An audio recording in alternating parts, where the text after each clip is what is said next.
Okay, we're going to get started here. People are probably still wandering in from the refreshment break, but I want to keep us on time, so we'll go ahead and get going. My name is Barry Frazier. I am the General Manager of the Bay Ricks Authority in the San Francisco Bay Area, and also the co-chair of NATOA's Public Safety and Homeland Security Committee. And I want to thank you for attending this session called Promoting Public Safety, FirstNet, and Next Generation 911 Services. We have an outstanding panel today, and I'm looking forward to hearing all the presentations.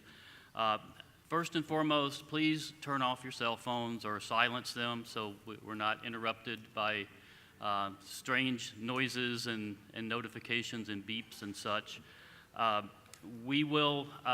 format of this panel, I'm going to have each of the panelists give about a 10-minute overview presentation of their specific topics, and then we will have some question and answer formally from me. I will ask a few questions, and then we will reserve plenty of time for question and answers from the audience here. Before we get into the formal presentation, I have a very brief update on some of the things that NATOA is doing for public safety. And this will be very quick, but I feel like it's a good thing to update our members on some of the public safety activities that the organization is involved in. There are really three areas. NATOA has representation on the SAFECOM Emergency Response Council, which is a body that is set up under the Department of Homeland Security. It is a representation, it is a body of about 40 to 45 representatives of national associations and public safety agencies across the country. They meet on a regular basis, and really the focus for SAFECOM is to develop interoperability and technology solutions, including plans, requirements, and recommendations for interoperability and public safety communications very broadly. Andrew Afflerbach and Rob Dickerson are the NATOA representatives that share the membership in the SAFECOM committee. The second area is FirstNet's Public Safety Advisory Committee, or PSAC, and I am the representative on the PSAC. We work directly with FirstNet, the FirstNet board, on a variety of technical issues and policy-related issues. I will talk a little bit more about that in just a second. The third area is NATOA has a Public Safety Homeland Security Technology Committee. And we use that committee, we have monthly conference calls. We use that committee to report out on what's going on with both SAFECOM and the PSAC. And I want to encourage all of you, this is the advertisement portion of this. I want to encourage any of you, if you're interested in public safety issues, especially local public safety issues related to what's going on the federal level, to consider joining the committee. It's open to all membership. We have a monthly phone call, and we have reports out each month from both of these positions that we have on these national committees, and it's a great way to keep up with what's going on. To join the committee, you can send me an email or send Tanya or anyone with the FirstNet management team, and we can get you signed up very easily. Just really quickly, on the FirstNet PSAC side, there are actually 4 working groups that the PSAC is established right now, and they're pretty important areas that are related to the FirstNet planning and development. The first one is a working group on priority preemption and quality of service. This is a very technical issue, but it is one that's critically important because this is going to be one network shared by all public safety agencies. And there has to be technical ways of managing and sharing that capacity. And the way that's done is through the quality of service and priority and preemption mechanisms of the technology. And so we are working on recommendations to FirstNet on how that should be managed and deployed, how the capacity should be managed over the system. The second is public safety grade infrastructure. This is hardening sites, essentially, making sure they have the power backup, the fiber redundancy and the resiliency of the towers and cell sites themselves to withstand natural disasters and still work during an emergency or a disaster incident. So it's another very important issue, and we are working on recommendations on how sites should be hardened and what percentage of sites across the country need to have hardening in order to ensure that the system remains viable in an emergency. Then there are also work groups on the tribal representation. This is going to be a very important issue for tribes, a very important technology for tribes who are often both underserved with respect to broadband and also underserved with respect to law enforcement and fire support. And so we see the FirstNet broadband network as being particularly important to tribal and to rural areas. And then the fourth is the Early Builders Working Group, which are we will have some talk from two of the early builders here today, but these are about a half a dozen areas that have built early versions or are building early versions of the public safety broadband network, and we at the PSAC are working on how FirstNet should integrate these folks and use their lessons learned to build the nationwide network. And in the future, we have some other issues that we will be tackling as well. So that's just a real quick update on the PSAC, and again, if you want to keep up with these types of things, please consider joining the Public Safety Committee with NATOA. Okay, now on to the more important stuff today. We have three outstanding panelists who are going to talk to you today, and I could spend a whole lot of time going over all of their qualifications, but I'm just going to briefly introduce them now, they're probably all well known enough to you that you know that they're highly qualified. But our first speaker is going to be Bob Pfeiffer. Bob is a council member for the city of Arvada, Colorado. He is also represents the Colorado Municipal League and the Colorado FirstNet Governing Board, and I believe he serves as vice chair of that board. In addition, Mr. Pfeiffer has worked within telecommunications industry for over 22 years. So in addition to being an elected official, he has an immense technology background in this particular area, which is really not the norm for elected officials, I think. That's the best way to say it.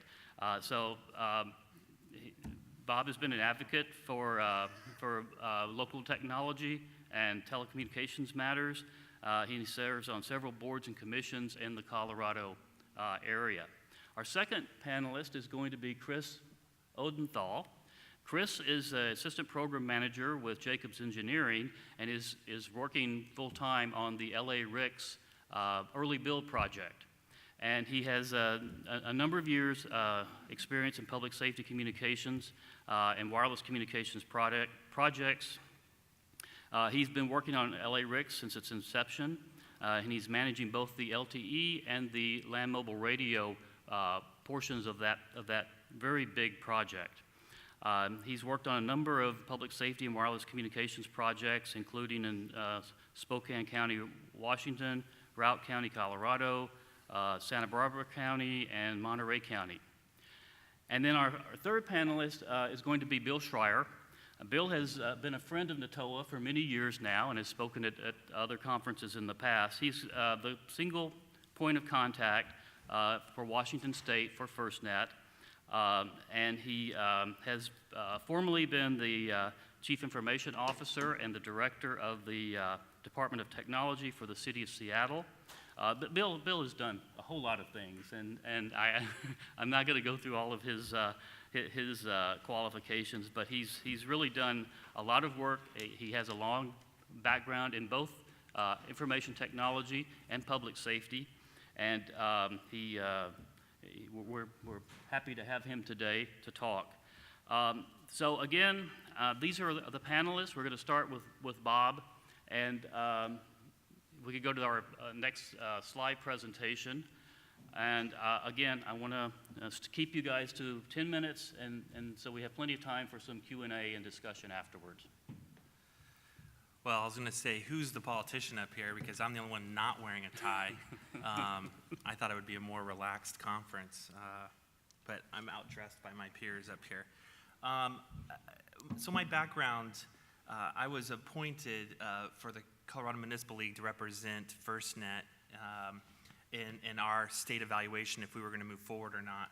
And I put this slide up here just to show where I'm going to lead into, which is collaboration, engagement, communication. I think FirstNet itself is complicated within itself, and to teach policymakers what this is, they're either going to say, well, that's too far in the weeds, but it's something you have to pay attention to because we as elected officials are ultimately responsible, as so is our staff, for the public safety of our communities. But here, what's interesting within our state, our governor's office is leading it, and we have purposely selected groups that represent some facet of the state. So we have everything from the health department, the tribal community, cities, towns, counties, chief police, sheriff, the 911 regional centers. We can keep going on, and this has actually grown since then. But the idea is we get a cross breadth of engagement so that we can educate as much as we can. And amongst this group, we've had over 100 presentations in the last 18 months throughout the state, all 67 counties, to explain what's coming around the corner.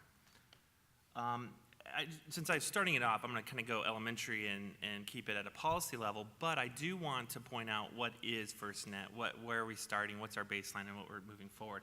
You know, today we use these devices for both voice and data, the LTE services, and we use our critical mission, the LMR, the land mobile radio, today, and that's what most communities deal with today. And there are areas that are very, very rural that unfortunately doesn't have the quality of service, and you might have to have 2 or 3 carriers just to have your mobile devices work in your community.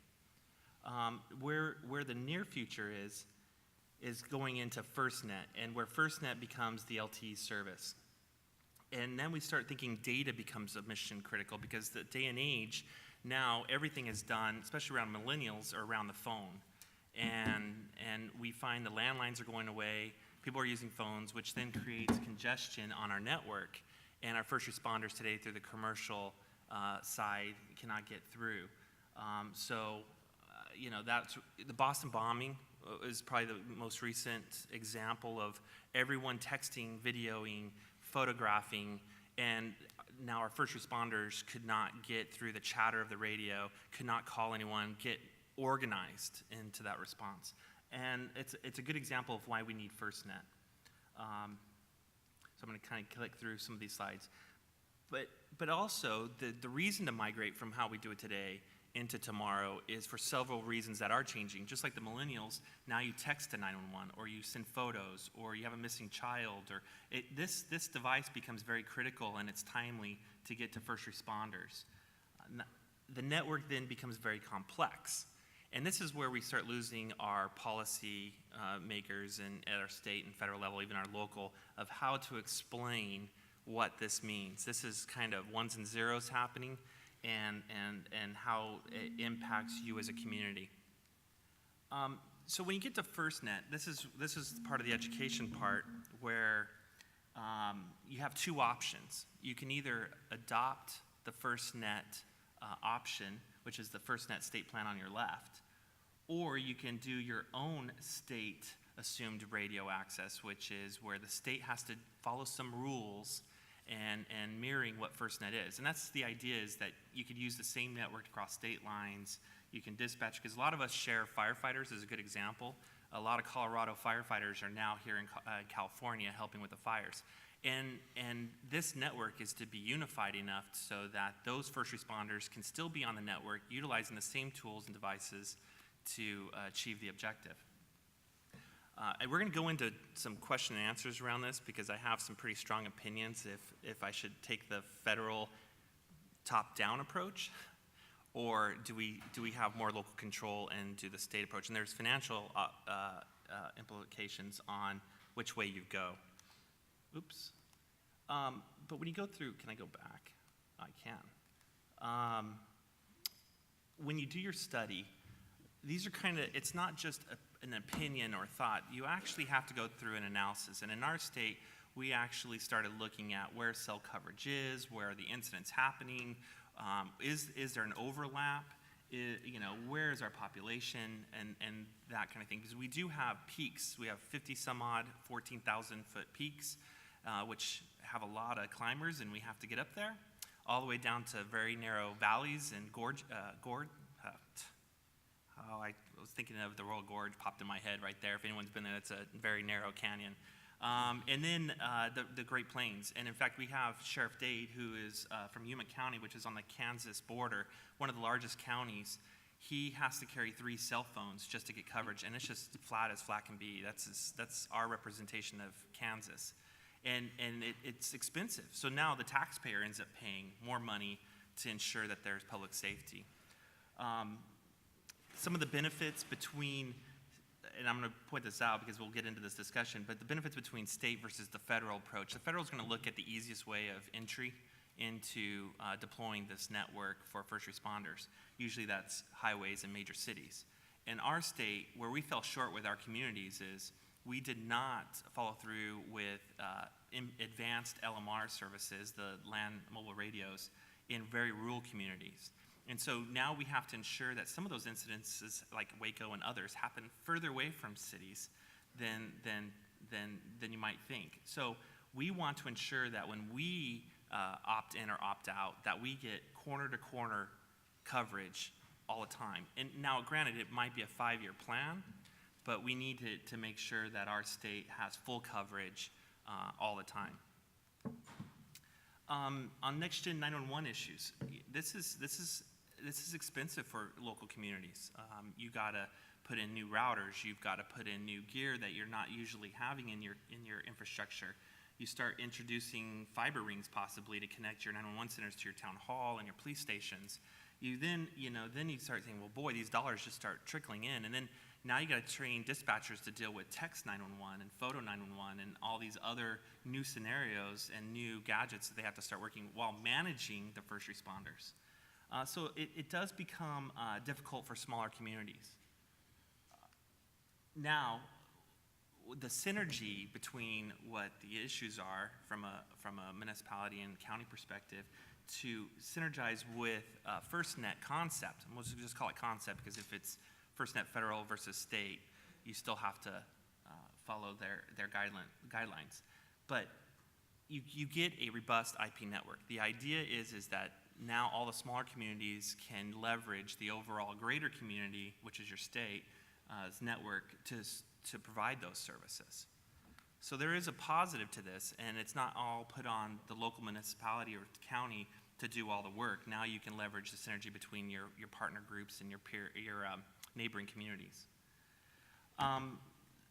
When you're going through this process, one thing that every community needs to do is analyze its assets. I think you hear a common theme, even the previous meeting in here around broadband, is understanding your assets. Because even if you do it as an opt-in or opt-out situation into the federal FirstNet, you're going to have to share your assets with either the state or the federal government, because there's just going to be some places they're not going to be able to get that proper coverage to support your first responders.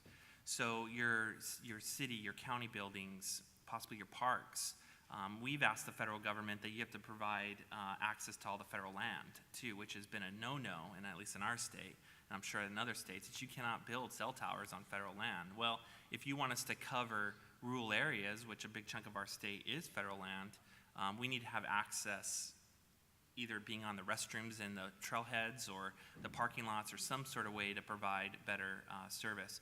And our search and rescue teams would absolutely need this just to find their way and support. We have so many search and rescues in the mountain. It's a daily occurrence, and this would be another reason for the network to be in these rural areas. And then understand the entire network. So when you look at your state, and we hope people are participating in their state assessments, when you look at it, look at the entire network. What does it take?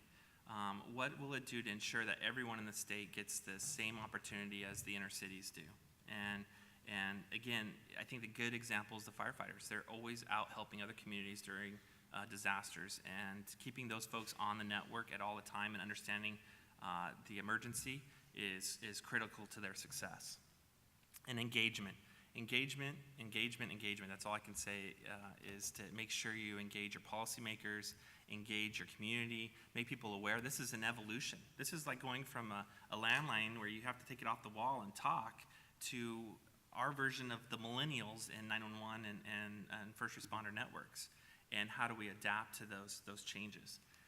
So, obviously, get more information off of FirstNet and what they're trying to do. Each state goes through a consultation period, kind of understand what they're doing, as well as we've created our own FirstNet governing board that's of our state until we decide if we're going to opt in or opt out.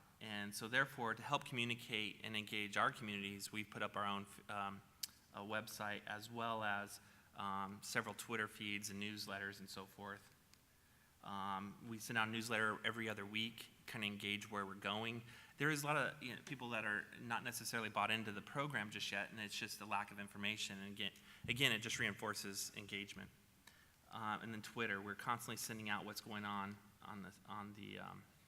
the service. So, from an elected perspective,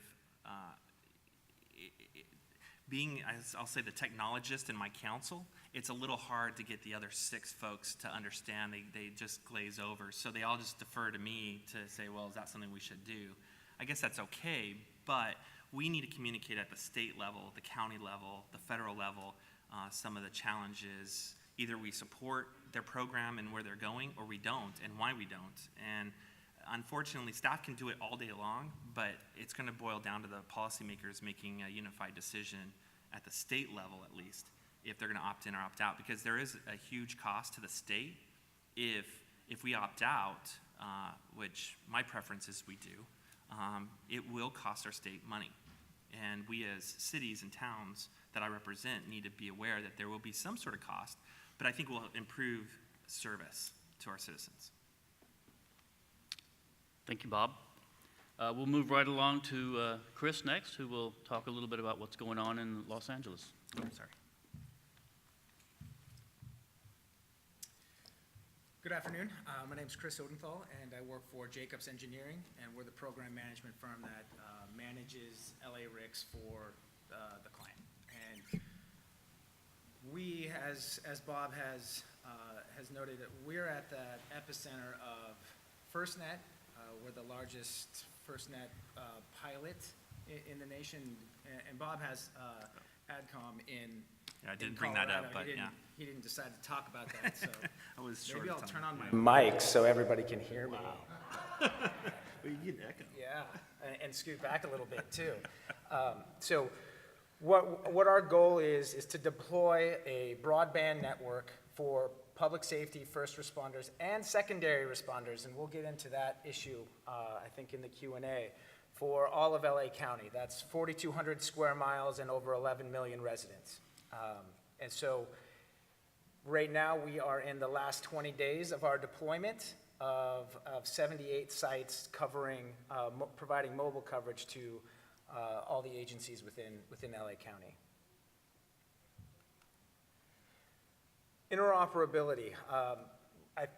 For the most part, we assume that everybody understands what interoperability is, but when you go and you sit down in front of Bob's colleagues and you go and you talk to other agencies and communities and town halls and all the way down the decision policy-making spectrum, interoperability is essentially the ability for one agency to talk to another utilizing their same communications equipment.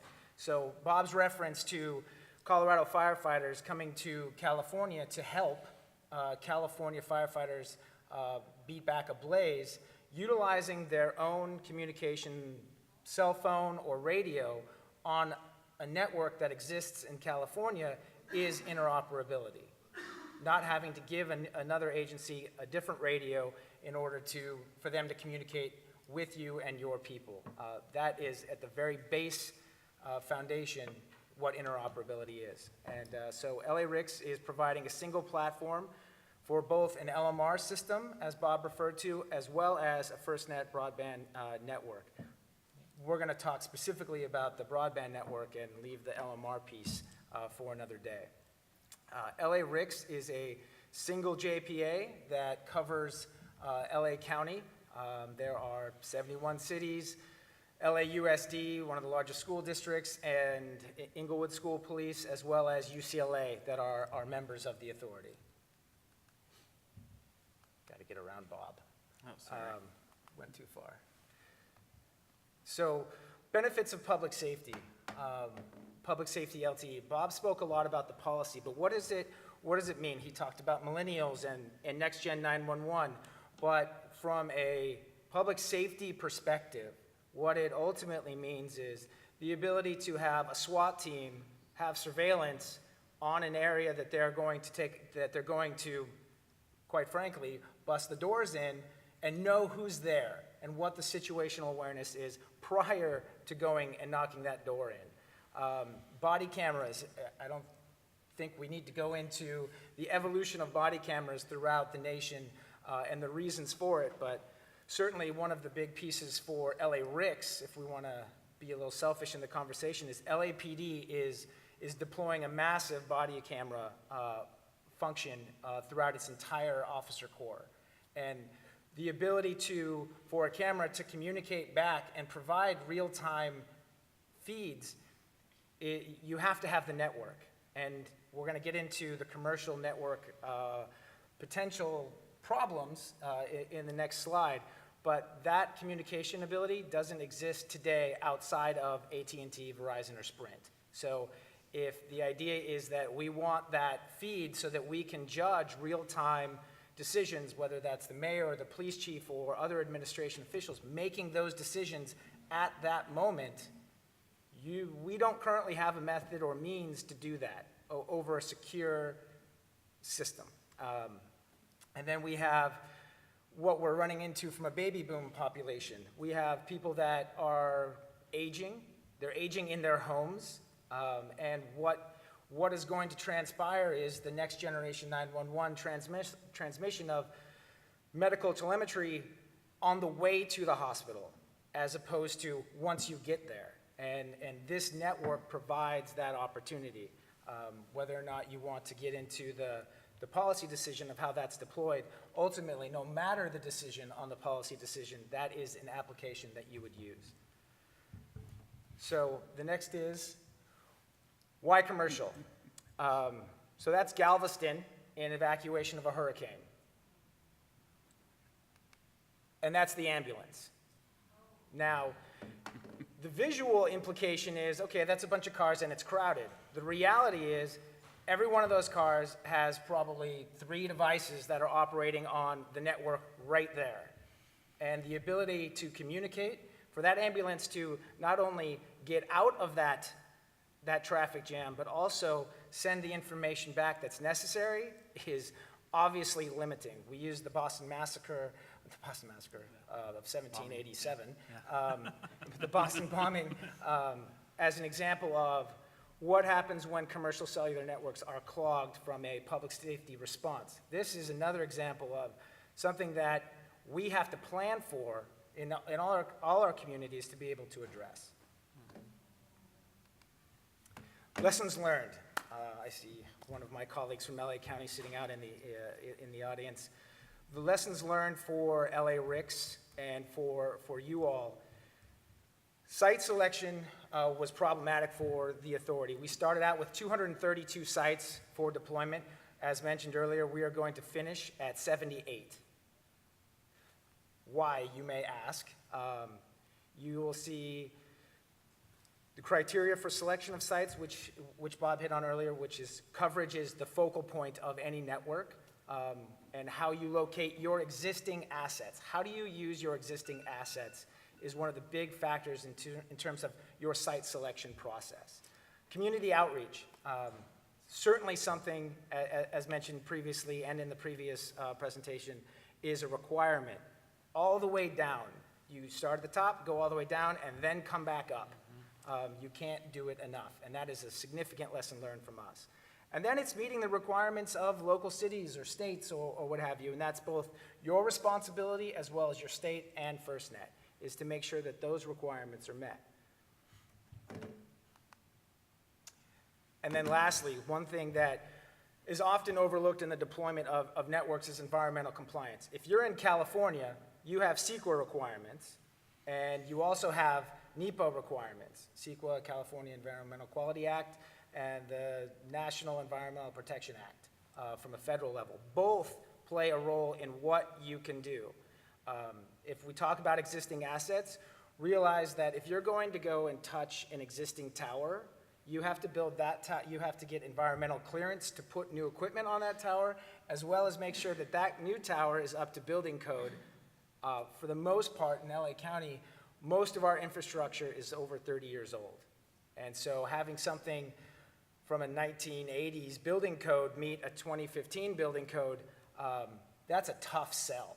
And so you found a lot of build as opposed to a lot of use of existing assets. Our existing asset became the land by which we were building new towers as opposed to the actual tower. Out of our 78 sites, I believe we have somewhere in the neighborhood of 16 co-locations on existing towers and another maybe 10 rooftops. Everything else was a new build because the technology requires a different footprint from an LMR deployment.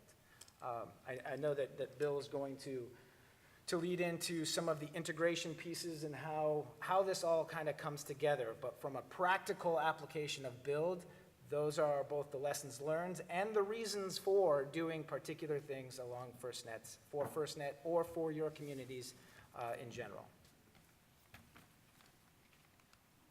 I am done. I finished early. You can yield back 1 minute of your time. You can spend a little extra time on some of the Q&A for that reason. We'll direct those questions to you. Okay, last but not least, Mr. Schreier, you're going to give us all the answers here. And I'm going to stand up so that I can actually see what I'm talking about here. Yeah, this is not your grandmother's NATOA presentation. Thank you for the introduction, Barry. I was the city CIO for the city of Seattle and also the cable regulator there. Has been a broadband advocate for years, and I also have the distinction of having to supervise Tony Perez, the current NATOA president, for more than 8 years. So he's actually a great guy, but he worked for me when I was with the city of Seattle. So this is a Spock's view of FirstNet, and we'll get into what Spock means here in a moment. Let's see if we can make this work. So what's a Spock? Did you know that two days ago was the 49th anniversary of the first airing of the first Star Trek? 49 years since Mr. Spock went on TV. We kind of jokingly refer to it, a Spock is a single point of contact or a state point of contact for FirstNet. Now that photograph there, I sometimes show in my presentations. It's me not as a used car salesman. I am not a sales guy for FirstNet, although sometimes when I talk it sounds like it. My job is to get the best possible design for Washington State, just like Bob was talking about in Colorado. Incidentally, Bob, can I have a state legislator, just one, that is as knowledgeable about you on these public safety issues? Just one. You have one? Every one of 55 states and territories has a single point of contact. This particular map actually shows, FirstNet comes out and does an initial consultation with states, and this shows the states that had initial consultations so far, and in each case they take a photograph of the initial consultation. But there's 55 of us Spocks around the country. So, where's the money? So another acronym that we use is something called SLIG-P, the State and Local Implementation Grant Program. The law that created FirstNet allocated $7 billion for the network, but also allocated $116 million after sequestration took some of it, for grants for states to actually do outreach, to actually engage stakeholders, cops and firefighters on the ground. Those numbers show California and Washington's and American Samoa, but there's actually 54 grants that have been awarded. Mississippi hasn't picked theirs up yet for reasons we won't go into. So what do we do with this money? This is from the grants website, but it shows you some of the things that Spock's single points of contact and our staff have done.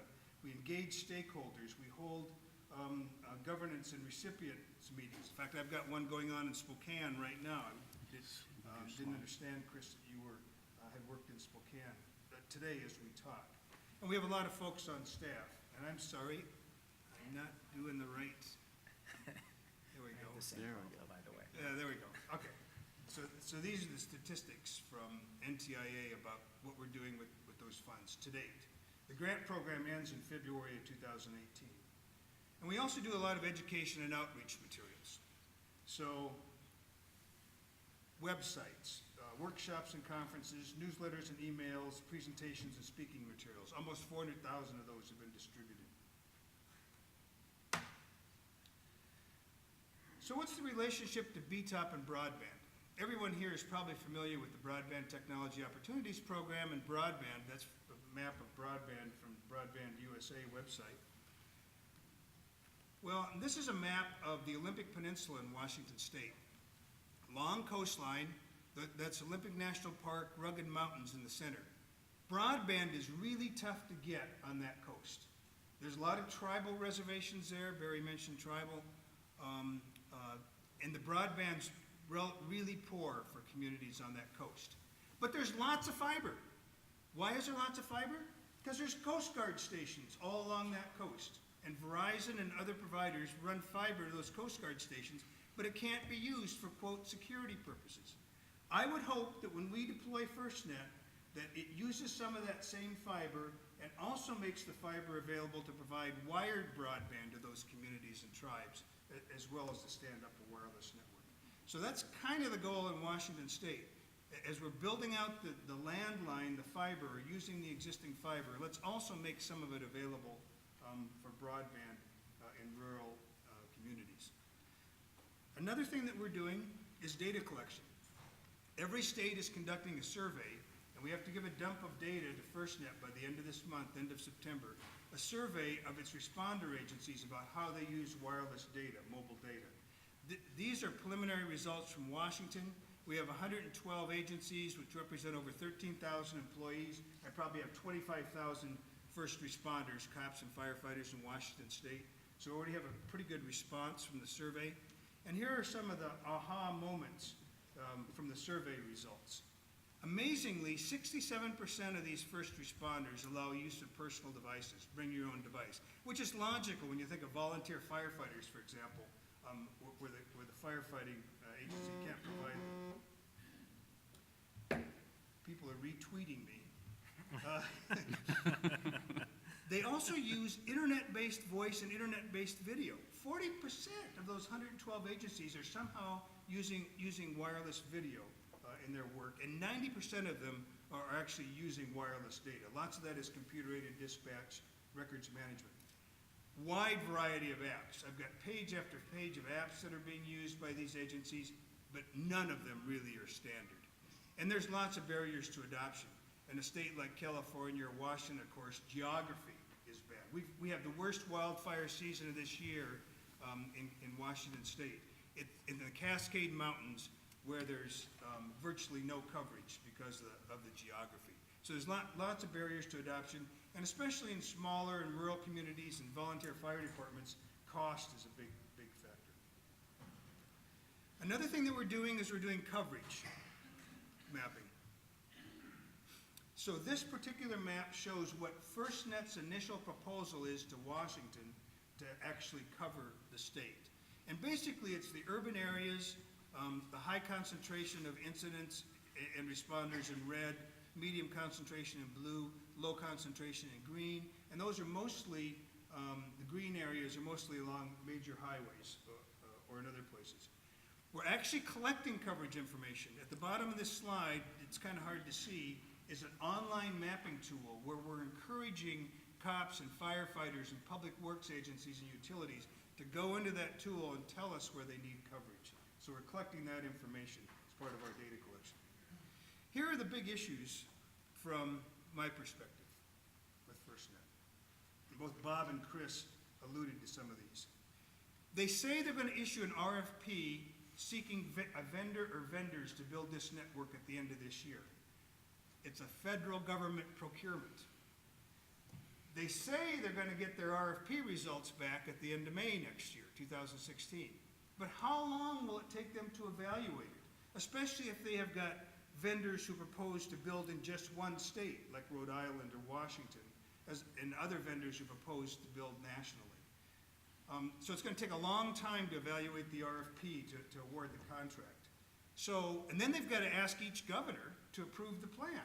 So I'm guessing, and people tell me I'm optimistic, that it's 2018 before FirstNet really starts building any place. Who can use the network? We know about cops and firefighters and first responders, but let me tell you, public safety is a lot wider than just first responders. You don't have electricity, public safety issue. You don't have clean water, that's a public safety and public health issue. Public works departments, transportation.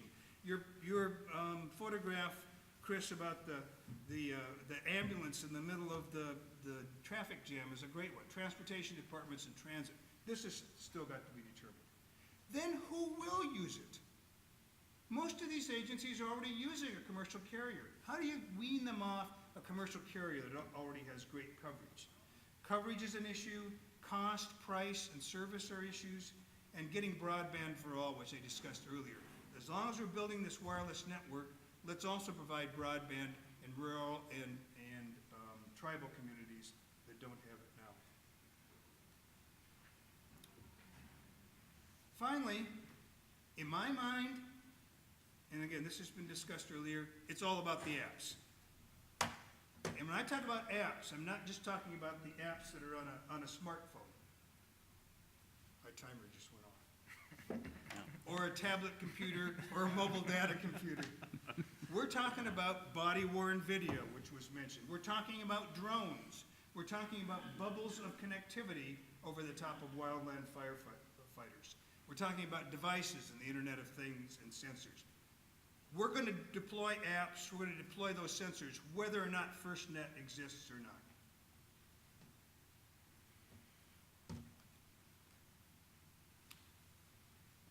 And here's my point of contact for more information. We'll gladly send you the PowerPoint slides. And I wish I could do the Vulcan sign, but I can't. Spock challenged. Thank you. Thank you so much, Bill. And we'll open it up for questions from the audience in just a few minutes. I did want to mention Bill does post a great blog on these types of issues, and we will we'll make sure we get these PowerPoint presentations through NATOA out so you can have them available and you can check out his blog. It's very, very good reading. So before we open it up to questions, I had just a couple of questions that I wanted to pose to the panel. And the first one really gets down to kind of local control of FirstNet. And you know, traditionally our public safety networks have been locally built, locally owned, locally operated. FirstNet is going to be the first nationwide network for local public safety and first responders. And so I have always, from day one, had questions about how that's going to work from the local perspective. And it's not just kind of control over who's on the network, but it's also control over who gets the approvals to build the network, to deploy the cell sites, to get the environmental approvals, the permits, the zoning. All of these things these are local agency decisions. And the question that I think I'll have first for each of you is, how do you see FirstNet working with local governments to get the process done to build this network? And even, I'll just add, even the data collection process that all of you have talked about, that information has to come from local agencies, and state agencies, but a lot of it is local agencies. So how do you get, how can our local cities and counties be sure that they're able to participate and effectively approve these projects when they start? Who'd like to start? Well, I will, because my peers here know I'm pretty vocal on this topic. But You made a lot of statements, so I'll try to Yeah, peel back sorry. that onion. First and foremost, I think what FirstNet was first told to organizations and some of the elected officials in the local and state levels was, hey, we're going to help build a core network across the nation, and we'll let the last mile and even middle mile of the network be kind of locally controlled, and also be able to ensure that prioritization of the network was our first responders. And in Colorado, obviously, our snow plows are considered important, so we would want them on the network. But as time went on and we had our first consultation, it was a very top-down approach from the federal government to us in the state. And that kind of upset, to be honest with you, we're home-ruled communities, and we can either listen to the state or not, which is nice in Colorado. And we took offense of the top-down approach, and we're more interested in, we're elected as local officials to ensure the safety and the health and the welfare of our communities, not the people in DC necessarily. And that first and foremost is my responsibility as a local city council member. It is not. So I took offense on the top-down approach, but there is a need to evolve the network. So first and foremost, we have to evolve that network into something. I do believe that local control is critical in that formula. I don't think that the federal government would understand necessarily the impacts to our communities if it was controlled out of DC or something to that effect. But one thing that came out of it was they were talking about handing it over to a commercial carrier to operate it. I don't think we clearly said that up here, but I will say that even furthers my concern, because if a commercial carrier could do it, why aren't they doing it today? And why do I have to have 2 or 3 wireless carriers on my police cars to ensure that there's some connectivity because I have dead zones, and plus their sites are not hardened. But the point is I feel that if a commercial carrier gets involved, it will be for the mighty dollar, not necessarily for the public safety. And I've been a big advocate against that approach, and I think that if we could, I'd rather spend the money in my state and have my state control it and spend a little bit more, not get necessarily the federal funding, to ensure that local control is secured and protected.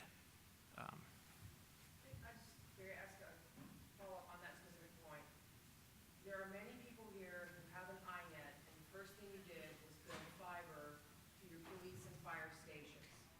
And it typically connects to some kind of local emergency operations center. So how do you push or have a big swell so that when they're looking at doing these state plans, at the first thought they're thinking of is, well, how can we leverage that fiber and then add infill in places where you have weak coverage, as opposed to let's rebuild a commercial network in a center and redo what you've already done. And that's part of the evaluation. I think I could kind of speak. I think look, everyone's grabbing their mics, but I can tell you, part of the asset review in our state is to know where that fiber is and where those public assets are, so we can leverage that and reduce costs to have a lower cost of entry into the program. We should be using that. And then identify through our analysis where those weak spots are. I mean, Chris and I just started talking about in-building penetration. High rises, high schools, those kind of things are difficult to get penetration in, and maybe the commercial carrier is a secondary to that discussion, a backup. But absolutely, you should be utilizing your current assets to lower the cost of deployment of this network. And I'm going to speak for us. We have ADCOM, which is an early adopter, Adams County Communications, which what we've done to expand the network, it's organic. And what we've done is not only do we have the fiber that the cities and the counties have put in or have gotten dark fiber exchanges from carriers, we share each other's assets. So right now, Adams County is growing into my county, which is Jefferson County. And in return, they're giving us the assets, the LTE assets, the arrays on our towers, and in return we gave them dark fiber to the county building. which is about 15, 20 miles of dark fiber. And so now what happens is we've lowered the cost per unit to our service. We get to play with the technology for a little bit, and the idea is we should be only paying equal to or less than what we pay a commercial carrier today if we continue to leverage each other's assets to build this network. And like I said, it's organic, it's growing, and if we all collectively pull together, we can grow it faster. Where we have challenges in Colorado is actually getting into the rural areas, and we're looking at very creative ways with microwave and free space optics, which if anyone knows free space optics, it's a little dangerous, but it's something that we can do to get some sort of communication out to those areas. And we'll follow up on some of the early builder issues in just a moment, but I wanted to give Bill and Chris a chance to respond to sort of the local control question briefly. Sure, go ahead. So how many of you represent a local or state government? And of you, how many of you negotiate a cable franchise or manage a cable franchise? So how many of you think Comcast or another cable company or CenturyLink is a big bureaucracy when you deal with them? I work for CenturyLink. Oh, you work for CenturyLink, in full disclosure. Not anymore. So can you imagine the federal bureaucracy that would be required to negotiate with 3,000 counties, there were 3,300 counties, 55 states and territories, and a whole bunch of local governments to get those assets? And there's really no federal regulation like there is on the Cable Act to make this happen. I feel FirstNet led us down a primrose path on this. They first told us they were going to use local assets, local fiber and local towers. And now what's coming out is it's too hard to negotiate with all the states and locals and counties.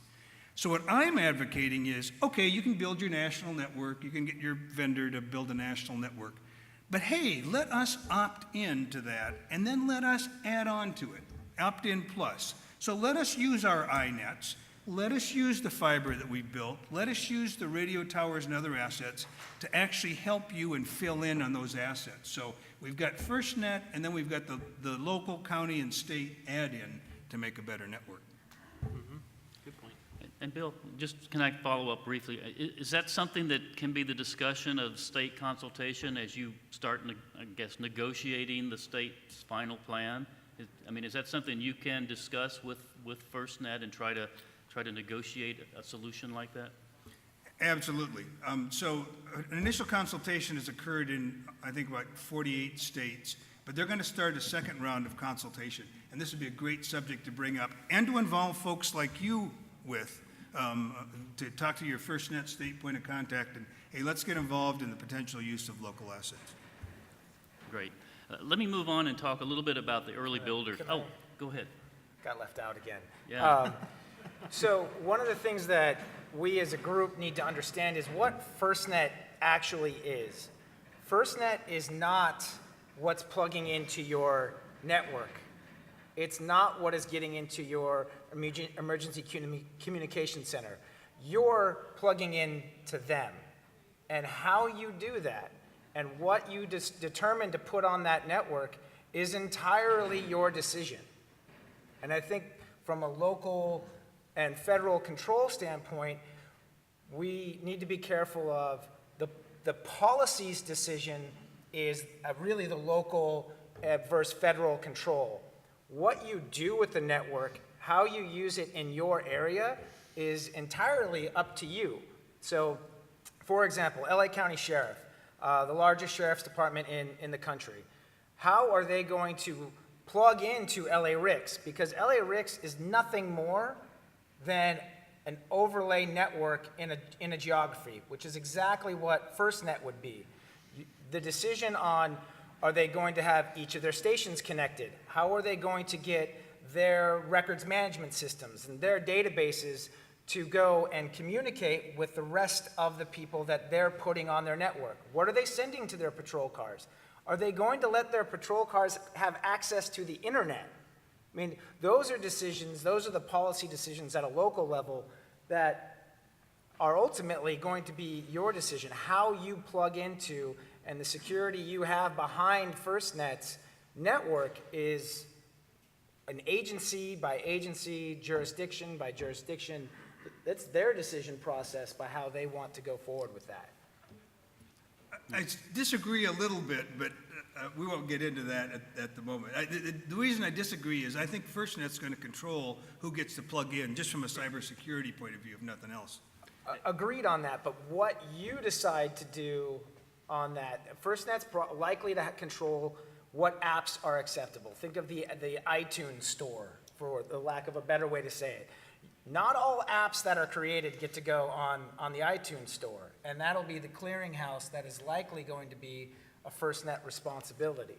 But the data that you are trying to send back and forth and how you connect to that network, because that network is not going to, as of now on the commercial side, isn't going to use your fiber networks. And getting back to your EOCs and those types of things will be the decision processes that your jurisdictions get to determine.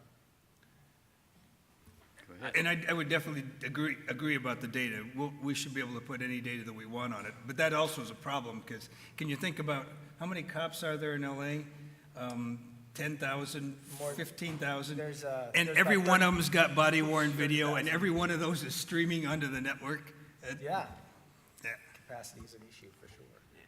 And I probably agree with Bill more on this topic. I think the concern I have is prioritization of who's using the network during a crisis, and if the federal government has a say or play in that. What's important in Colorado, where we have floods or fires or so forth, we might not think that FEMA should have priority on our network versus our firefighters and first responders who are actually trying to save lives right then and there. And that's our fear, is if there is any federal prioritization, which it sounds like we differ a little bit, but what we've been told in our consultation, we wouldn't be able to have. It's more of a, I'm trying to be polite in the statements, but it's more of, well, we'll work with you on those topics. And for us, that's not good enough. We need to have absolute control of who has priority, because maybe my water department might be priority. When we had floods hit Colorado a few years ago, we were down to literally hours left in our water supply for our city. We're a 39 square mile city with 110,000, and we were hours away. And so prioritization changed for us. So, you know, that's my fear, is being responsible for the needs of our community. Okay, let me change gears just a little bit here. Okay, I want to ask one more question, and then we still have over half hour for. I wanted to ask a question about Next Generation 911 and how there has been kind of a promise that FirstNet will integrate with Next Generation 911, which Next Generation 911 is the ability for people to contact 911 with text and send photos, videos, digital content to the 911 call centers as opposed to just a phone call. And the kind of the promise is that we will be able to integrate the Next Generation 911 with FirstNet to allow that information to be delivered directly to first responders in the field. Obviously, there are huge costs involved in Next Generation 911. There are implications for our 911 call centers, which again are local, for the most part, local entities run by the local organizations. I'd like to find out any of your thoughts on how the Next Generation 911 is going to get rolled out, who's going to pay for it, and how it's going to work with FirstNet. You're probably closer to that than anybody else. You know, I'm just going to look at my phone and see if AirDrop is on the phone. Does anybody know what AirDrop is? Yeah. The thought that popped into my mind was you're a citizen and you just took video of a bank robbery and you could AirDrop it right to the cop who's responding, which cops would not like that, I'm sure. So there are two issues regarding this that I can think of right off the top of my head. So you're a citizen, you're taking photographs or images of a crime in progress or another issue. You're sending it somehow with Next Generation 911 to the dispatcher as you're calling the 911 center. Somebody's going to have to triage that at the 911 center and decide which one of those things gets sent out to cops and firefighters. And I was a police officer years and years ago. long, long time ago in a galaxy far, far away. And when I was speeding to a call, the last thing I wanted to do was to be looking at my device or a device. And so it's really going to take some triage at the 911 center to decide what goes or what doesn't. So that's an initial thought about this. Well, and I think my thought is the fragmentation of what capabilities during the transition. You might be able to do photo in, say, Seattle, but you may not in Issaquah or Sammamish or Tukwila. And so now do we have an education and a gap for folks that are relying on text to 911, and then they're in an area that can't do it. So I worry about dead zones and educating. As it is, it's hard enough to get a millennial away from this. I mean, when you think of 90% of the homes in the United States have wireless devices, and of which 40% of those don't even have a home line, how are they going to distinguish what city, when they don't know what city or county or sometimes even state they're in, know that I can text it or not, you know? And I think that's an interesting challenge for us to overcome. We've spent most of the discussion so far talking about FirstNet, and we just made a departure. I just wanted to make sure everybody realized that we went from next generation 911 away from FirstNet. So the only role that FirstNet would play, or we'll just call it the public safety broadband network would play, is getting that out to the local officers, whether they're police or fire.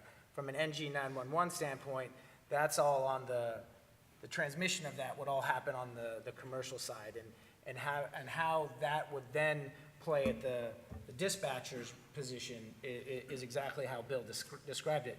You'll have to establish policies, and it will then be a training issue of that triage process of, I'm going to get, so who takes just one picture from your phone? You know, what happens if you have a 15-second video and then something else continues to happen and you take another video? Which one is the one that goes out? I mean, that's the whole training process in NG911, that your dispatchers and then your officers who are not driving slowly will then have to realize whether once they get to the scene or on the way. Or a scenario, I want to add a different scenario, which I think is more critical, is when there's a missing child in a crowd. It's nice to have the picture of that child with every police officer in that area, or a first responder, firefighters, right then and there instantaneously to prevent another lost child.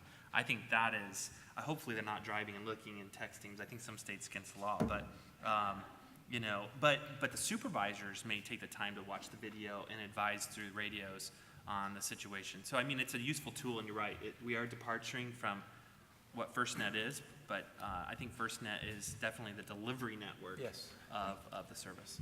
And I'll just throw out one more scenario. Unfortunately, we have a lot of school shootings, a lot of incidents in schools. Teachers are first responders. Mm-hmm. Teachers are sheltering in place with our kids. I have a kindergartner starting this week if the teachers get off strike in Seattle. Shouldn't teachers be allowed in this network? Shouldn't their devices have FirstNet in them so they can communicate directly with responders?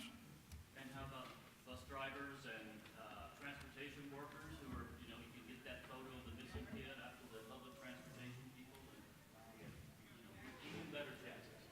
Okay, I see a couple of hands in the crowd.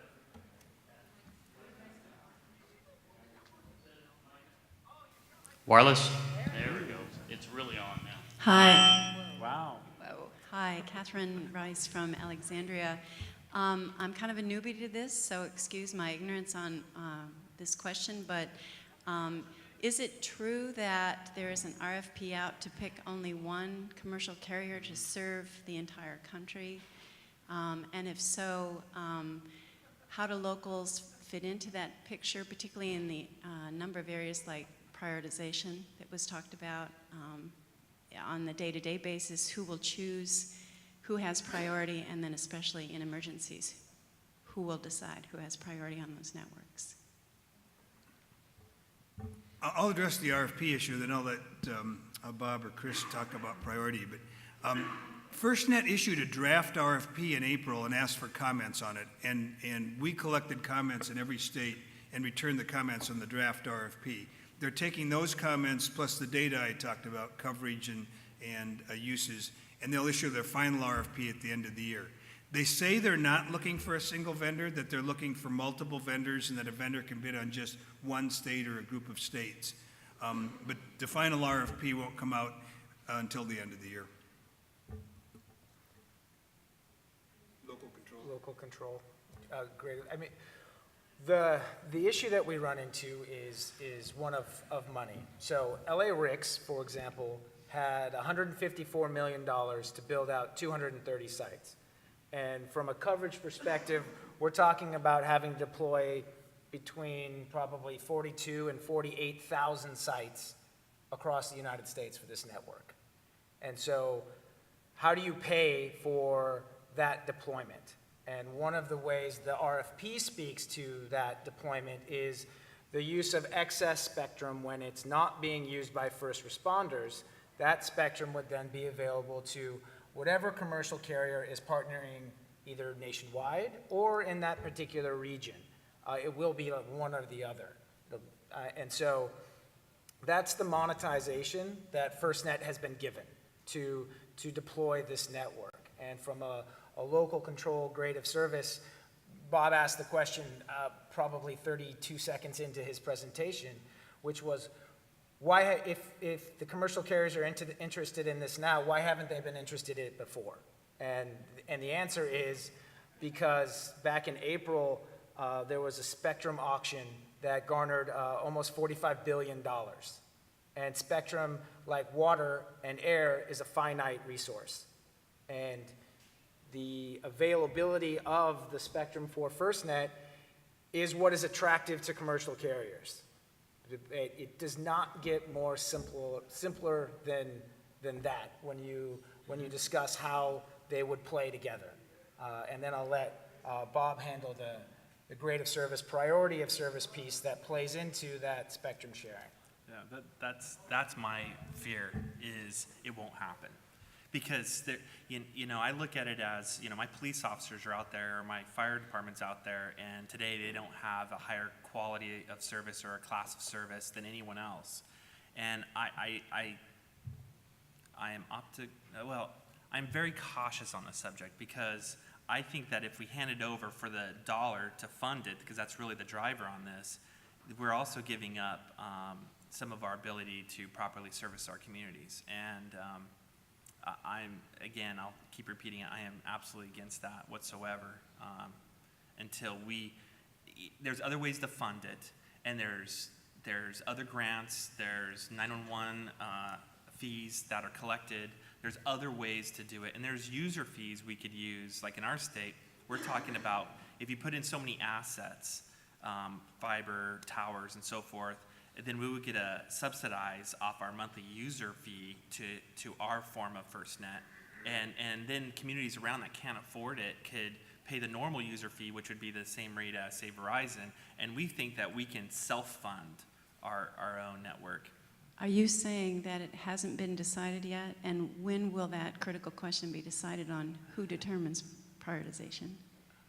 Well, determine prioritization on the line, I think it's going to, we don't know that yet until I think these RFPs are back, until we understand how that's going to work. Because my concern is, I think they'll say, there was a workshop. Let me back up to a workshop about regulation and federal government, and we're talking about the FCC and so forth. And I think what happens is we have this beautiful new thing called FirstNet, and then over time it erodes.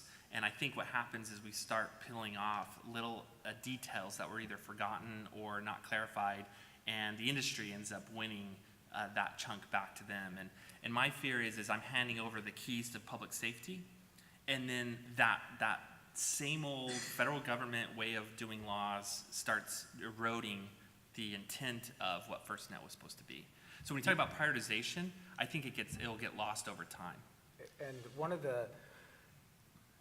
I think from the three of us, we all have different views on the level of skepticism of grade of service and priority of service.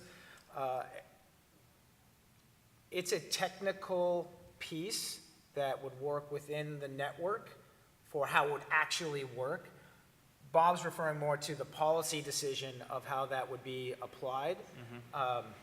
The technology piece is one of those things that, whether you're in AdCom, Adams County, LA Ricks, City of Harris County, Houston, for example, each of us have responsibilities to provide particular areas of learning to FirstNet, and one of those is the grade of service discussion, so that they can learn how that will happen and technically be placed inside the network. The policy decision, which is where Bob's worried about it being eroded over time, and the demand of Verizon or AT&T or Sprint or whomever would be that public partner, that's up to, I think, the Bill's group and other stakeholders to ensure that that never does happen. And I'll just add that this is a very big issue for the Public Safety Advisory Committee for FirstNet. Also, I'm a member of a couple of National Public Safety Telecommunications Council, or NIPSTIC, working groups that are working on, well, we've developed a white paper on quality of service issues. We're also working on a local control paper that will be out probably this fall. They're really more focused on the technical side as opposed to the policy side, but we acknowledge in both of those documents that there was going to be a need for organization and operational ways of working this out in addition to the technical tools. But you got to you start with the technical tools, right? You make sure you have the tools in place, and then you figure out if you can make them work, make them do what you need them to do. So again, if you're interested in this, you should join the NATOA Public Safety Committee, because we talk about this on a monthly basis. Let's move on to another question. Yeah, hi. My name is Chung Liu. I work for Boston. And can we change just do a little bit? I know it's fun to talk about the control, about this. Can we talk about the to build, by ourselves, early build? Can we just say a couple words? What is the consequences, the legal consequences, the opt-in, the opt-out? Is the opt-out, the consequences is too harsh?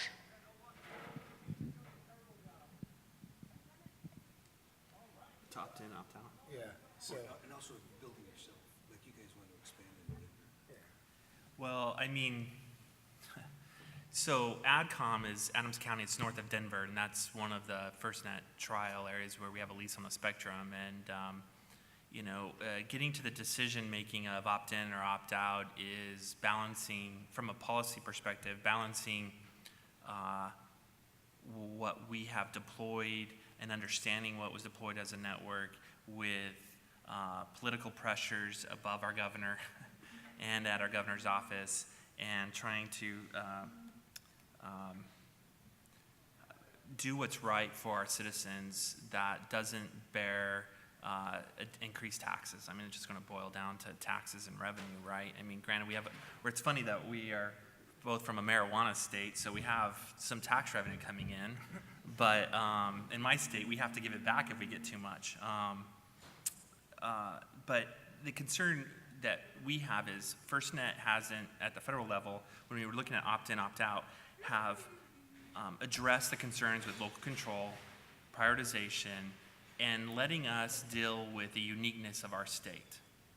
They come in and they've shown us their heat signature map of what they believe is easy deployment of the network on really two major interstates for us, I-70 east and west and I-25 north and south, and Denver's in the middle.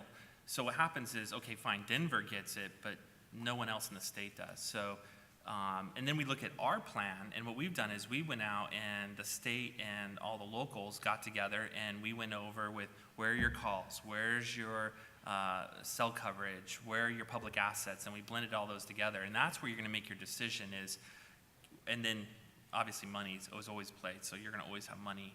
Federal government will give you money if you do the opt-in. Here they necessarily won't if you opt out. You just have to follow their standards. And you've got to balance that, that approach. I know I'm kind of being vague because it's unique in every state, but when we boiled it down, and with our history with LMR, what's driving us, at least from cities and towns, to go opt out because a lot of our rural communities, I think there was a brief discussion about broadband into rural. I think Seattle or Washington State is struggling with some of the same things we have, where we feel that we can expand our EagleNet or our fiber, our state-ran fiber, into other areas and mold it all together to be one comprehensive broadband, first responder network, and public education all in one network. So for us, we already have, from the BTOP and others, expanded the network, so we kind of feel comfortable that we're at a point where we can just say, yeah, you know what, we don't want necessarily the top-down approach of FirstNet. We rather just leverage our own assets, and we'll meet your requirements, but we're going to do our own thing. So, I mean, it's really an evaluation of your environment.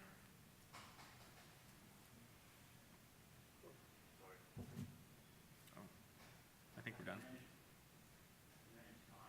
What time do we end? Next question.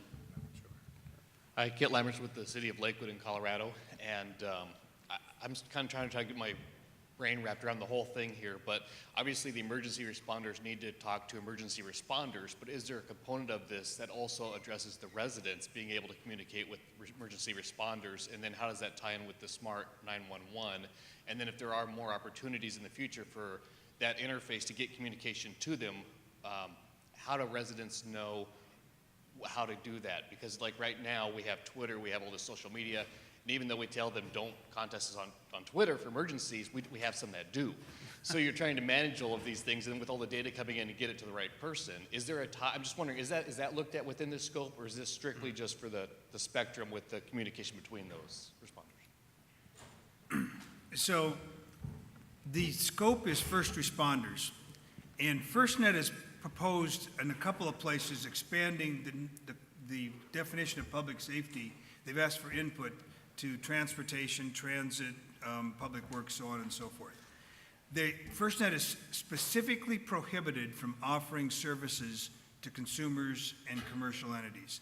However, if they get a partner, like let's suppose they get Bill Schreier's telecommunications company to partner with them to build out the network, then my company can offer service to consumers and commercial entities on their spectrum at a secondary priority.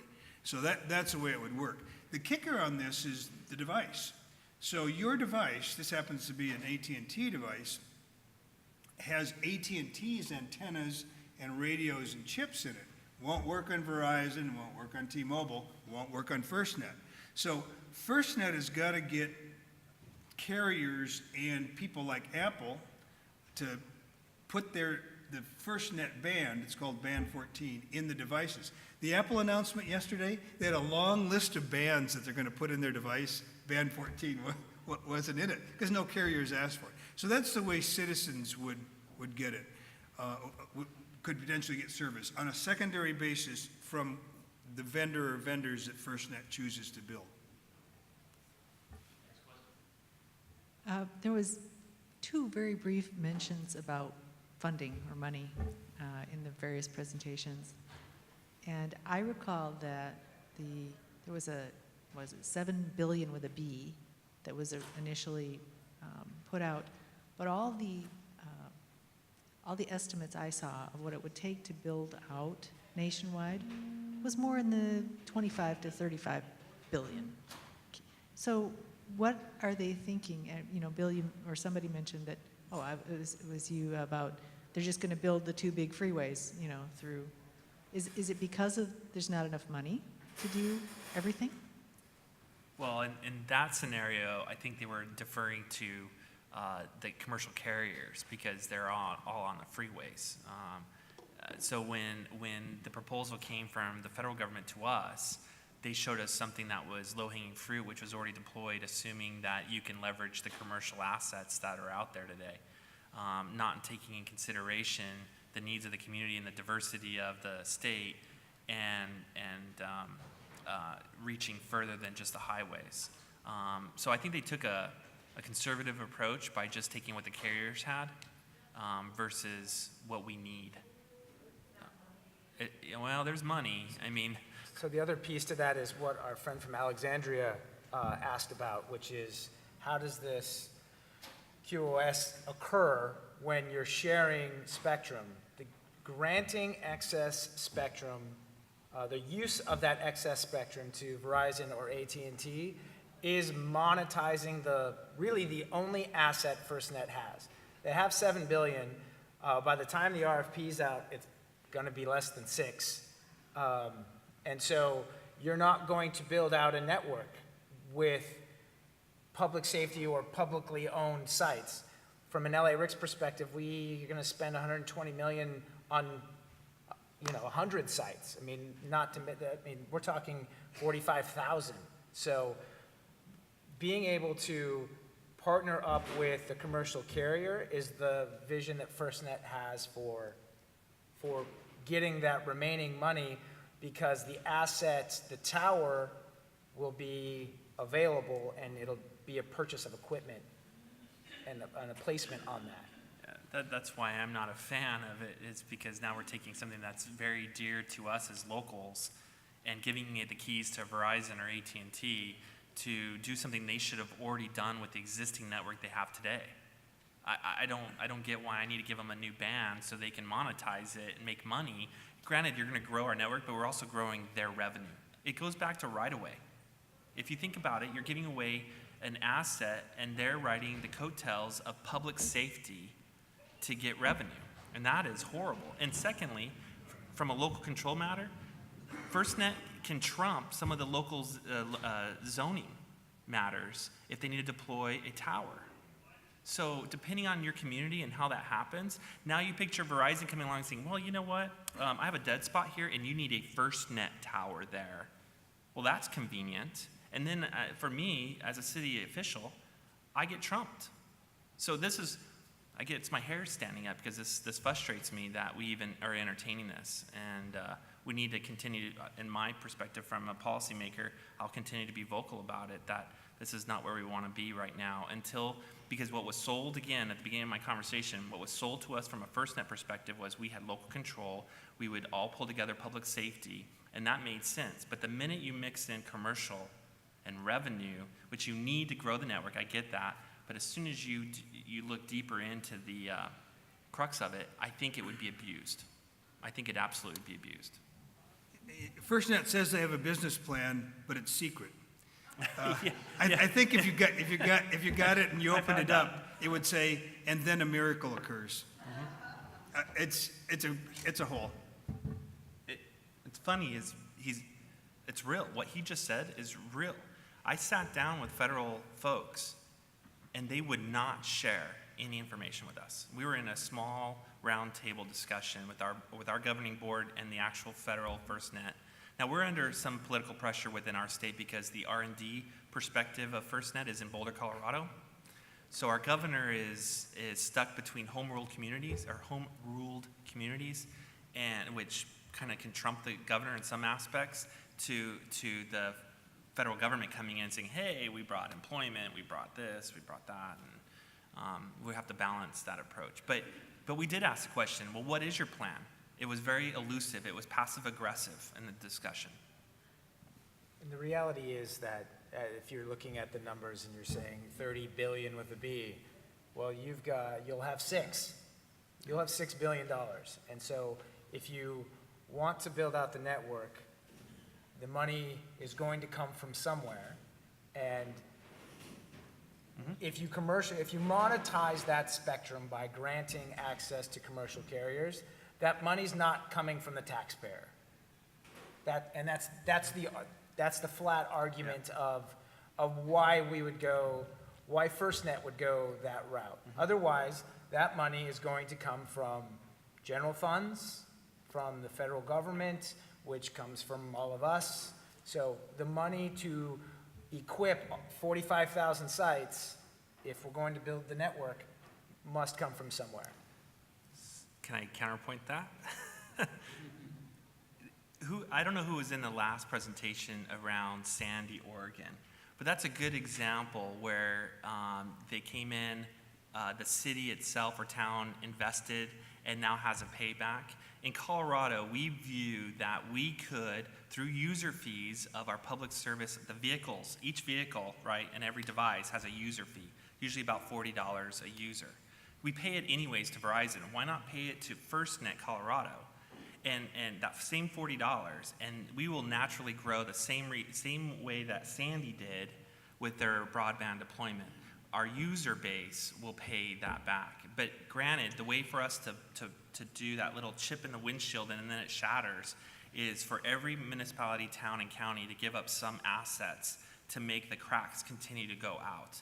And as those cracks go out through already existing assets, we will pick up user fees, which will then pay for the network that will be managed and maintained locally. Either the state runs the core, which I'm okay with, it's still some more local control, but then we would have more say. Like right now, I represent cities and towns in my state for the governance board. I don't have that say at the federal level. At least I can chime in and ensure that local control stays intact. So that would be my strategy, which is already proven with the broadband deployment. So, Can I follow up real quick on that? Yeah. Are you suggesting that opt-out should be on the local level as opposed to state, to allow, because your model would require every city and county to buy into that and to do it, and we all know that's not really feasible in the United States. That's where engagement and continuous communication. We've met with almost every city and town council. We're going through each one of them. We've met with every county commissioner, every sheriff, every fire chief, and we constantly talk to them. We go to every conference and talk, and I think that's where you start getting the buy-in and the understanding and documentation. That our governance board is made up of all those facets where those decisions would have to be made. And at the Colorado Municipal League, this is where we discuss these topics of opting in and out and keep them educated, are my peers. I don't think it should be at the city and county levels. It's going to have to be at the state level and follow suit with what the federal. And the reason why is because there will have to be some state backing to support the rural community deployments in some form or fashion. There's going to be the initial outlay of capital to make that work. And I think the purchasing power would have to come from the state to expand until it can get paid back. And I think you can take it into your own business model versus letting Verizon do their own or AT&T do their own business model, which they're going to look for what profit can I make. And there's two pieces to that, and he spoke to both of them. There's an initial capital outlay, and then there's a sustainability. And how those play out locally and nationally will be what this group continues to debate going forward. And each of your states should be looking at these risks, and all your players have to be together around that table. You know, everybody represented. We've struggled to get the tribal community because it impacts them as well.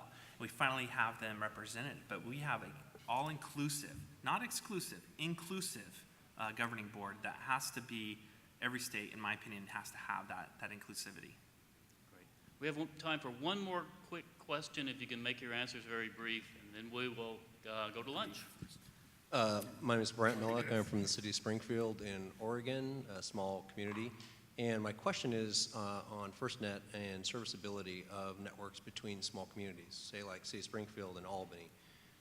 And the reason I ask is we recently had a dispatch system go down, and we're told by our vendor basically they weren't giving us priority to fix. We were getting drop calls, and we're not getting priority. Come to find out, they were actually looking at soliciting contracts with another city, is why they weren't giving us attention.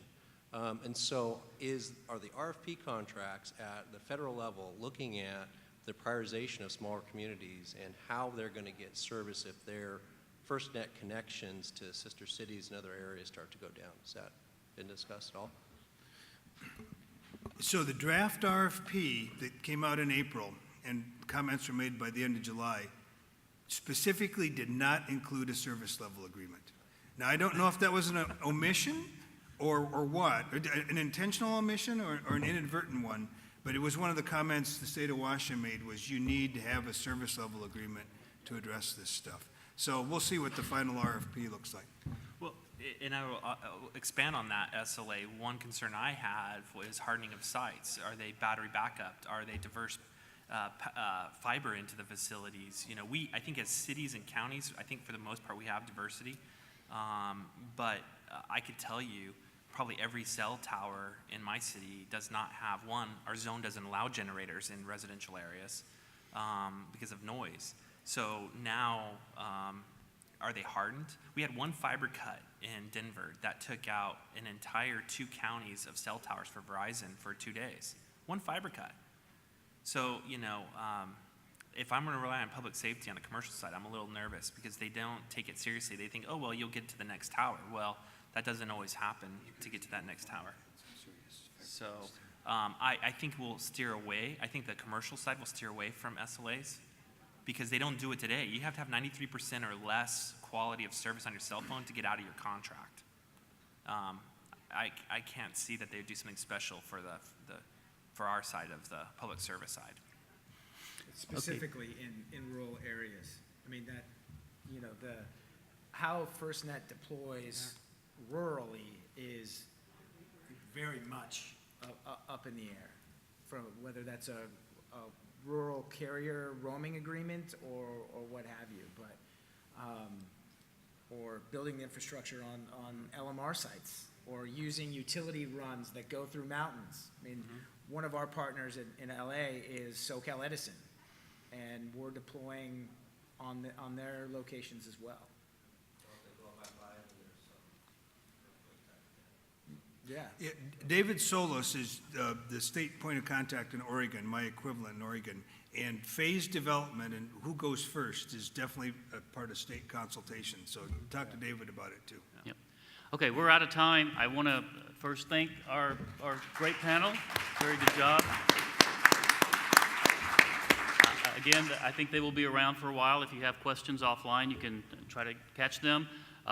Consider the NATOA Public Safety Committee, because we do talk about these things on a monthly basis. And lunch is next.